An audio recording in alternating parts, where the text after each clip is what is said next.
ओम शांति 6/5/2025 के साकार महावाक्य। तो बाबा ने कहा, मीठे बच्चे, याद में रहने की मेहनत करो तो पावन बनते जाएंगे। अभी बाप तुम्हें पढ़ा रहे हैं, फिर साथ में ले जाएंगे। प्रश्न है, कौन सा पैगाम तुम्हें सभी को देना है? उत्तर है, अब घर चलना है, इसलिए पावन बनो। पतित पावन बाप कहते हैं, मुझे याद करो तो पावन बन जाएंगे। यह पैगाम सभी को दो। बाप ने अपना परिचय तुम बच्चों को दिया है, अब तुम्हारा कर्तव्य है बाप का शो करना। कहा भी जाता है, सन शोज फादर। गीत है, मरना तेरी गली में, जीना तेरी गली में। ओम शांति। बच्चों ने गीत का अर्थ सुना कि बाबा हम आपकी रुद्रमाला में पिरोए ही जाएंगे। यह गीत तो भक्ति मार्ग के बने हुए, यह भी दुनिया में सामग्री है। जप तप पूजा पाठ, यह सब भक्ति मार्ग है। भक्ति रावण राज्य, ज्ञान राम राज्य। ज्ञान को कहा जाता नॉलेज, पढ़ाई। भक्ति को पढ़ाई नहीं कहा जाता, उसमें कोई उद्देश्य नहीं। हम क्या बनेंगे? भक्ति पढ़ाई नहीं है, राजयोग सीखना यह पढ़ाई है। पढ़ाई एक जगह स्कूल में पढ़ी जाती है, भक्ति में तो दर दर धक्के खाते हैं। पढ़ाई माना पढ़ाई, जो पढ़ाई पूरी रीति पढ़नी चाहिए। बच्चे जानते हैं हम स्टूडेंट हैं। बहुत है जो अपने को स्टूडेंट्स नहीं समझते, क्योंकि पढ़ते ही नहीं। न बाप को बाप समझते, न शिव बाबा को सदगति दाता समझते। ऐसे भी हैं बुद्धि में कुछ भी बैठता ही नहीं। राजधानी स्थापन होनी है, उसमें सभी प्रकार के होते हैं। बाप आए ही पतितों को पावन बनाने। बाप को बुलाते हैं, हे पतित पावन आओ। अब बाप कहते हैं, पावन बनो, बाप को याद करो। हर एक को पैगाम देना है बाप का। इस समय भारत ही वैशाल्य है, पहले भारत ही शिवालय था। अभी दोनों ताज नहीं है, यह भी तुम बच्चे ही जानते हो। पतित पावन बाप कहते हैं, मुझे याद करो। याद करो तो पतित से, मुझे याद करो तो तुम पतित से पावन बन जाएंगे। याद में ही मेहनत है, बहुत थोड़े हैं जो याद में रहते। भक्त माला भी थोड़ों की है। धन्ना भगत नारद मीरा आदि का नाम है, इसमें भी सब तो नहीं आकर पढ़ेंगे।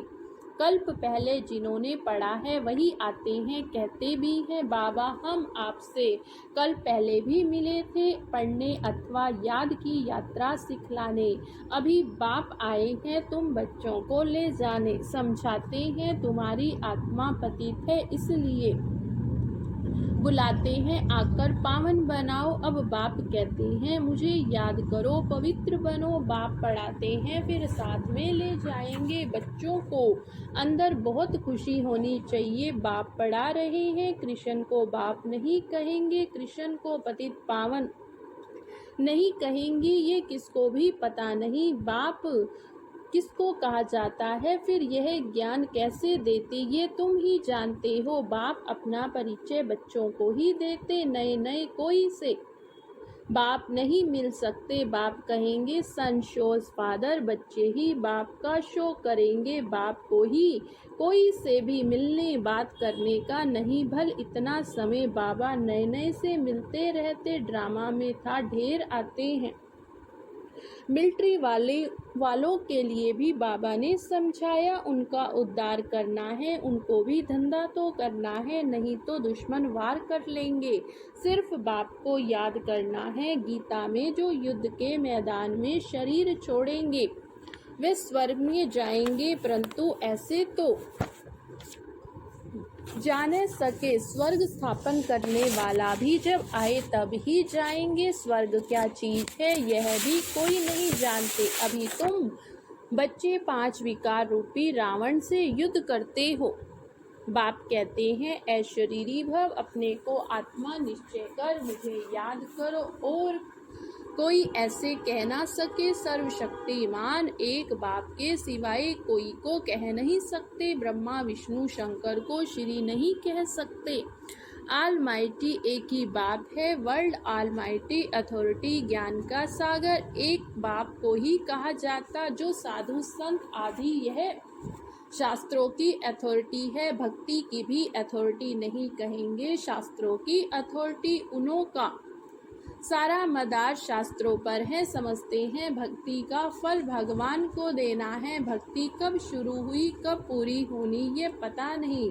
भगत समझते हैं भक्ति से भगवान राजी होगा। भगवान से मिलने की इच्छा रहती, परंतु वे किसकी भक्ति से राजी होगा? जरूर उनकी ही भक्ति करेंगे तब तो राजी होगा। तुम शंकर की भक्ति करो तो बाप राजी कैसे होगा? क्या हनुमान की भक्ति करेंगे तो बाप राजी होगा? दीदार हो जाता, बाकी मिलता कुछ नहीं। बाप कहते हैं मैं भर साक्षात्कार कराता हूँ, परंतु ऐसे नहीं मेरे साथ आकर मिलेंगे। नहीं तुम मेरे साथ मिलते हो। भगत भक्ति करते भगवान से मिलने के लिए कहते हैं, पता नहीं भगवान किस रूप में आकर मिले, इसलिए उसे कहा जाता है ब्लाइंड फेथ। अभी तुम बाप से मिले हो, जानते हो वह निराकार बाप जब शरीर धारण करे तब ही अपना परिचय दे, मैं तुम्हारा बाप हूँ। 5000 वर्ष पहले भी तुमको राज्य भाग्य दिया था, फिर तुमको 84 जन्म लेने पड़े। ये सृष्टि चक्र फिरता रहता है। द्वापर के बाद ही दूसरे धर्म आते, अपना अपना धर्म आकर स्थापन करते। इसमें कोई बड़ाई की बात नहीं, बड़ाई किसकी भी नहीं। ब्रह्मा की बड़ाई तब है जब बाप आकर प्रवेश करते, नहीं तो ये धंधा करता था। इनको भी थोड़े ही पता था मेरे में भगवान आएंगे। बाप ने प्रवेश कर समझाया कैसे मैंने इनमें प्रवेश किया, कैसे इनको दिखाया। मेरा सो तुम्हारा, तुम्हारा सो मेरा, देख लो तुम मेरे मददगार बनते हो अपने तन मन धन से। उनकी एवज में तुमको यह मिलेगा। बाप कहते मैं साधारण तन में प्रवेश करता हूँ जो अपने जन्मों को नहीं जानते, परंतु मैं कब आता कैसे आता हूँ ये किसको पता नहीं। अभी तुम देखते हो साधारण तन में बाप आते हैं, इन द्वारा हमको ज्ञान योग सिखला रहे हैं। ज्ञान तो बहुत सहज है, नरक का फाटक बंद हो स्वर्ग का फाटक कैसे खुलता यह भी तुम जानते हो। द्वापर से रावण राज्य शुरू होता, अर्थात नरक का द्वार खुलता।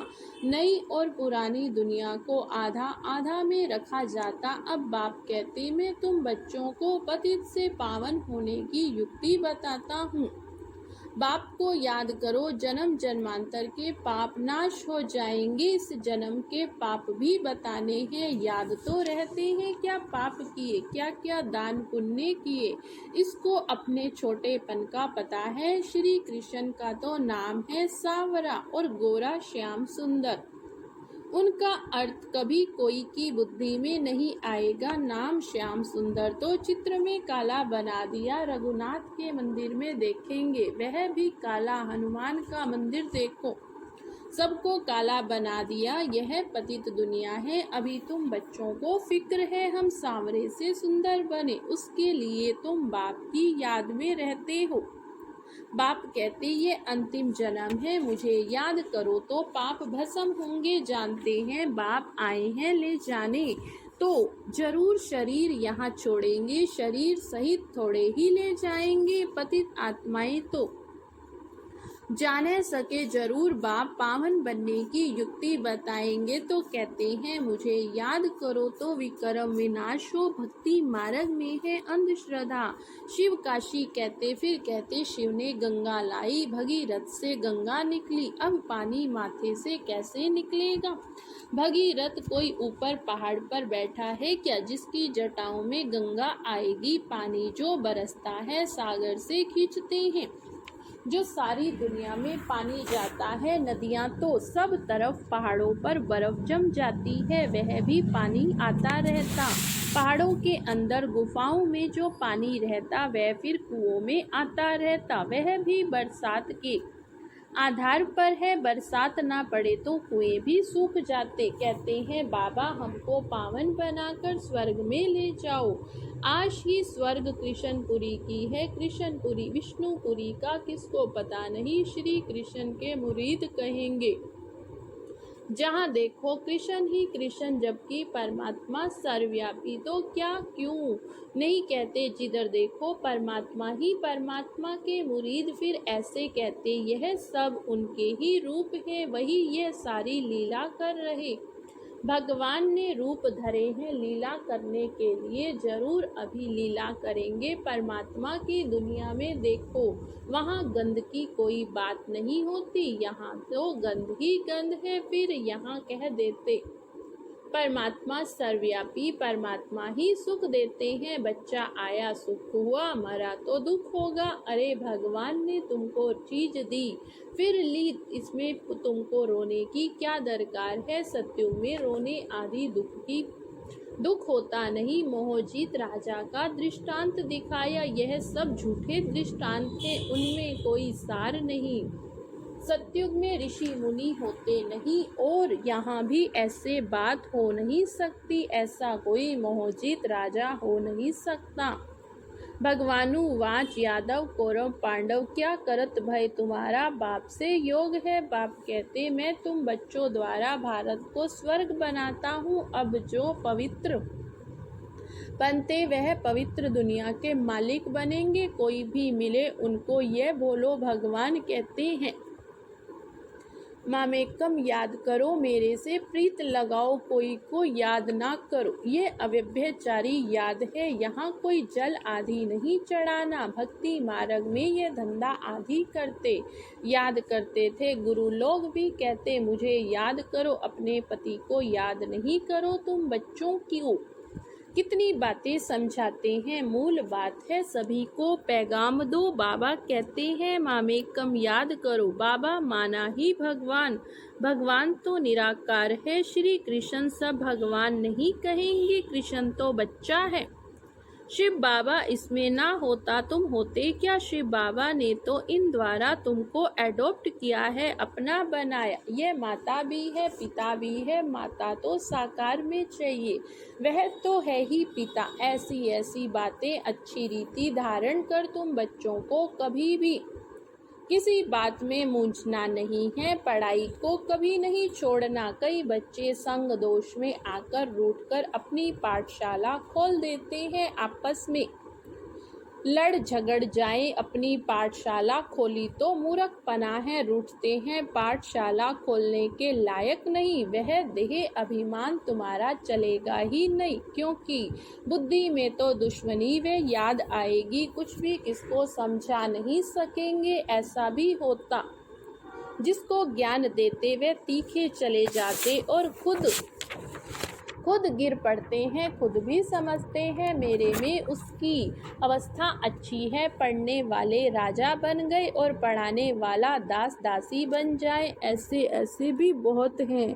पुरुषार्थ कर बाप के गले का हार बनना। बाबा जीते जी मैं आपका बना हूँ, बाप की याद से ही बेड़ा पार होना है। अच्छा मीठे मीठे सिक्की लदे बच्चों प्रति माता पिता बाप दादा का याद प्यार और गुड मॉर्निंग। रूहानी बाप की रूहानी बच्चों को नमस्ते। हम रूहानी बच्चों की रूहानी बाप दादा को याद प्यार गुड मॉर्निंग और नमस्ते नमस्ते। शुक्रिया बाबा शुक्रिया। धारणा के लिए मुख्य सार। फर्स्ट पॉइंट, कभी किसी बात में मूंझना नहीं, आपस में रूठकर पढ़ाई नहीं छोड़नी है, दुश्मनी बनाना भी देह अभिमान है, संग दोष से अपनी बहुत बहुत संभाल करनी है, पावन बनना है, अपनी चलन से बाप का शो करना है। सेकंड पॉइंट, प्रीत बुद्धि बन एक बाप की अव्यभिचारी याद में रहना है, तन मन धन से बाप के कार्य में मददगार बनना है। तो बाबा ने वरदान दिया, न्यारे और प्यारे बनने का राज जानकर राजी रहने वाले राजयुक्त भव। न्यारे प्यारे बनने का राज जानकर राजी रहने वाले राजयुक्त भव। जो बच्चे प्रावर्ती में रहते न्यारे और प्यारे बनने का राज जानते हैं, वह सदा स्वयं भी स्वयं से राजी रहते, प्रावर्ती को भी राजी रखते हैं। साथ साथ सच्चे दिल होने के कारण सायब भी सदैव उन पर राजी रहता। ऐसे राजी रहने वाले राजयुक्त बच्चों को अपने प्रति व अन्य किसी के प्रति किसी को काजी बनाने की जरूरत नहीं रहती, क्योंकि वह अपना फैसला अपने आप कर लेते, इसलिए उन्हें किसी को काजी, वकील या जज बनाने की भी जरूरत ही नहीं। स्लोगन है सेवा से जो दुआएं मिलती वह दुआएं ही तंदुरुस्ती का आधार है। सेवा से जो दुआएं मिलती वह दुआएं ही तंदुरुस्ती का आधार है। आज का व्यक्ति इशारा, जैसे स्थूल शरीर में विशेष श्वास चलना आवश्यक है, श्वास नहीं तो जीवन नहीं, ऐसे ब्राह्मण जीवन का श्वास पवित्रता है। 21 जन्म की प्रारब्ध का आधार पवित्रता, आत्मा और परमात्मा के मिलन का आधार पवित्र बुद्धि है। संगम युगी प्राप्तियों का आधार और भविष्य में पूज्य पद पाने का आधार पवित्रता, इसलिए पवित्रता की पर्सनैलिटी को वरदान रूप में धारण करो। अच्छा, ओम शांति, ओम शांति।